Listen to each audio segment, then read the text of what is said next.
সন্দেশ কালাকাঁদ তো অনেক খেয়েছেন, শুধুমাত্র দুধ আর চিনি দিয়ে এই মিল্ক কেকটা বানিয়ে দেখুন। সত্যিই বলছি, এর স্বাদ আজীবন মুখে লেগে থাকবে। এতটাই নরম তুলতুলে এই মিষ্টিটা তৈরি হবে, এটা মুখে দেওয়ার সাথে সাথেই একেবারে মিলিয়ে যাবে। অন্য সব মিষ্টির মতোই এই মিষ্টিটা তৈরি করতে কিন্তু আলাদা করে ছানা বা শিরা তৈরি করতে হবে না, একেবারেই এক কড়াইতেই তৈরি হয়ে যাবে। আর এটা কতটা দানাদার হয়েছে এটা বলার মতো বোধহয় প্রয়োজন নেই আমার। তো খুব সহজ একটা রেসিপি, আশা করছি রেসিপিটা আপনাদের অনেক ভালো লাগবে। আর এটা দেখুন কতটা পারফেক্টভাবে তৈরি হয়েছে, একেবারে মিষ্টির দোকানের মতো, কিন্তু স্বাদে মিষ্টির দোকানের চাইতেও সেরা হবে। তাহলে আসুন আমরা আজকের রেসিপিটা শুরু করি। তো বন্ধুরা, সবার প্রথমে গ্যাস ওভেনে একটা কড়াই বসিয়ে দিয়ে কড়ার মধ্যে সামান্য একটু জল দিয়ে দিলাম। এবার নিয়েছি গরুর দুধ, এখানে আমি 2 লিটার মতো গরুর দুধ নিয়েছি। আর আপনাদের হাতের কাছে যদি একান্তই গরুর দুধ না থাকে, তাহলে প্যাকেট দুধ দিয়েও এই রেসিপিটা তৈরি করতে পারবেন। তো এখন কি করতে হবে, দুধটাকে জাল করতে হবে। গ্যাসের ফ্লেমটা হাইতে রেখে দুধটা আমরা অনবরত নাড়তে নাড়তে জাল করে নেব। তো বন্ধুরা, এখানে আমি 2 লিটার দুধ নিয়েছি। তো প্রথম কাজটা হলো এই 2 লিটার দুধকে জাল করে 1 লিটারে আনতে হবে। আর দুধটা জাল করতে করতে দেখবেন কড়ার পাশে এরকম লেগে লেগে যাবে, সেগুলো কিন্তু অনবরত তুলে দেবেন, না হলে কিন্তু দুধটা অনেকটাই নষ্ট হয়ে যাবে। যে দুধটা লেগে থাকে পরে আর কিন্তু উঠতে চায় না। এখন এর মধ্যে দিয়ে দেব 1 চামচ লেবুর রস। দুধটা কিন্তু আমি অর্ধেকটা করে নিয়েছি জাল করে, অর্ধেকটা করে নেবার পরই কিন্তু লেবুর রস দিতে হবে। তো আমি এখন হাতাটা বাদ দিয়ে খুন্তি দিয়ে নাড়ব, তাহলে পাশের যে সরটা জমে সেটা তুলতে সুবিধা হবে। এখানে 2 লিটার দুধের জন্য কিন্তু আমি মাত্র 1 টেবিল চামচ লেবুর রস ব্যবহার করেছি। সুন্দর একটা ফ্লেভার আনার জন্য আমি 3 থেকে 4টি এলাচ দিয়ে দিচ্ছি। এখানে লেবুর রসের বদলে আপনারা 1 টেবিল চামচ ভিনেগারও দিতে পারেন। তো দেখুন এখন ছোট ছোট মতো দানা তৈরি হচ্ছে, একটু খেয়াল করলে বুঝতে পারবেন। লেবুর রস বা ভিনেগার দেবার পরে 2 মিনিট পরে দেখবেন যে কোনো দানা দানা ভাব আসছে কিনা। যদি না আসে তাহলে 1/2 টেবিল চামচ ভিনেগার বা লেবুর রস দিতে পারেন, কিন্তু তার বেশি একদমই দেবেন না। তো আরও কিছুক্ষণ পরে দুধটাও ঘন হয়ে গেছে আর দানা পড়তে শুরু করেছে। দেখুন, বেশি পরিমাণে যদি আপনারা লেবুর রস দিয়ে ফেলেন তাহলে কিন্তু এটা ছানা কেটে যাবে, দুধ থেকে জল ছানা আলাদা হয়ে যাবে, তাহলে কিন্তু আর আপনারা কেকটা তৈরি করতে পারবেন না। একটু ধৈর্য সহকারে আপনাদের দুধটা জাল করে নিতে হবে। আর দেখতে পাচ্ছেন দুধটা এখন অনেকটা পরিমাণে ঘন হয়ে গিয়েছে, আর এই সময় ছিটকে বাইরে আসতে যাবে, একটু ঘন ঘন নাড়বেন।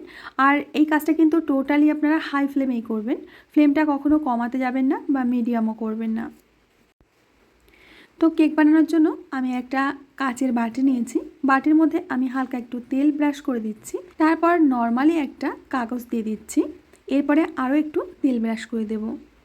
এটা বাটার পেপারে কাজ করবে, আর হাতের কাছে বাটার পেপার থাকলে সেটাই দিয়ে দেবেন।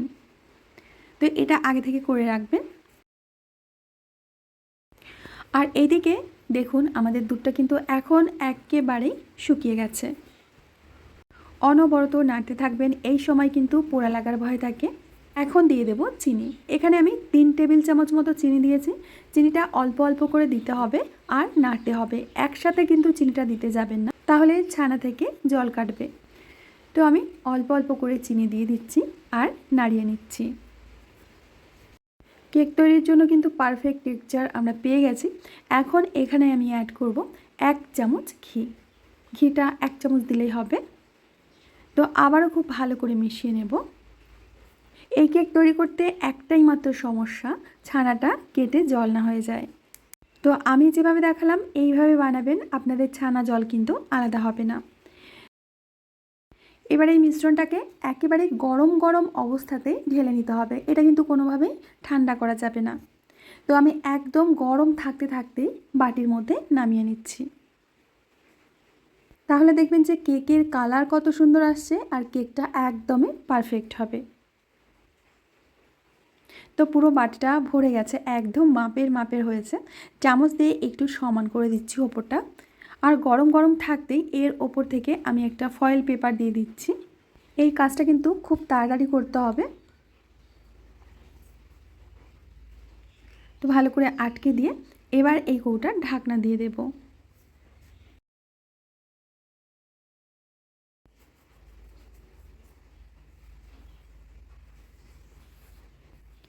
এবার একটা তোয়ালির মধ্যে আমি বাটিটাকে বসিয়ে তোয়ালিটা মুড়ে দিচ্ছি। এখন এটা একেবারে ঠান্ডা হয়ে যাওয়া পর্যন্ত অপেক্ষা করতে হবে। মোটামুটি আমি 4 থেকে 5 ঘন্টা এইভাবে রেখে দিয়েছিলাম, আর এটা এতক্ষণে একদমই ঠান্ডা হয়ে গেছে। এখন আমরা ঢাকনাটা খুলে নেব। এই মিল্ক কেকটা এতটা পরিমাণে সুস্বাদু হয়েছিল যে 1 পিস খেয়েছে সে আরও 2 পিস চেয়ে নিয়েছে। এখন কেকটাকে আমরা ডিমোল্ড করব। এইভাবে একটু হালকা ট্যাপ করলে দেখবেন যে কেকটা বেরিয়ে আসবে। আর এই পেপারটা দেওয়ার কারণে কেকটা সুন্দরভাবে বেরিয়ে এসেছে। আর বন্ধুরা, আপনারা দেখতেই পাচ্ছেন যে কেকটা কতটা পরিমাণে সুন্দর হয়েছে আর পারফেক্ট হয়েছে। এখন আমি কেটে নিচ্ছি। নর্মালি আমার চাকুটা কোথাও খুঁজে পাচ্ছি না, তো এই চাকুটা দিয়ে কাটতে একটু সমস্যা হচ্ছে। মানে এই চাকু দিয়ে কোনো রকমের কেক কাটা যায় না, ভীষণই অসুবিধা হয়। তো চাকু খুঁজে না পাওয়ার কারণে আমি এটা দিয়ে কেটে নিচ্ছি। আর বন্ধুরা, আপনারা দেখতেই পাচ্ছেন যে কেকটা কতটা পরিমাণে নরম তুলতুলে হয়েছে আর কতটা দানাদার হয়েছে। বাড়িতে যদি কোনো গেস্ট আসে আর এই মিষ্টিটা যদি আপনারা খেতে দেন, তারা কিন্তু বুঝতেই পারবে না যে এটা আপনি বাড়িতে তৈরি করেছেন, এতটাই পারফেক্ট হবে। তো দেখুন কতটা পরিমাণে দানাদার হয়েছে কেকটা। তো এখন সার্ভ করার জন্য আমি কেকটাকে একেবারে সাইজ মতো কেটে নেব। মানে মিষ্টির দোকানে যেমন পিস পিস করে কাটা থাকে, তো তার থেকে একটু ছোট করে আমি কাটছি, কারণ সবাইকে তো দিতে হবে, বিলি করতে হবে। তো আমি তার থেকে একটু ছোট ছোট করে কেটে নিচ্ছি। আর দেখুন এটা কতটা পরিমাণে পারফেক্ট হয়েছে। তো নিন বন্ধুরা, তৈরি হয়ে গেছে আপনাদের মিল্ক কেক। এটা কিন্তু দেখতে যতটা পরিমাণে লোভনীয় পারফেক্ট হয়েছে, খেতে কিন্তু তার থেকে দ্বিগুণ দ্বিগুণ মজার। একেবারে মুখে দিলে মোমের মতো গলে যায়। একটা খাবেন তো আরও একটা আপনাকে খেতেই হবে। তো বন্ধুরা, আশা করছি আজকের রেসিপিটা আপনাদের অনেক অনেক ভালো লেগেছে। ভালো লাগলে অবশ্যই লাইক, কমেন্ট, শেয়ার করবেন। আমি আজ এখানেই বিদায় নেব। আবার দেখা হবে নতুন রেসিপির সাথে। সবাই ভালো থাকবেন, সুস্থ থাকবেন, আনন্দে থাকবেন।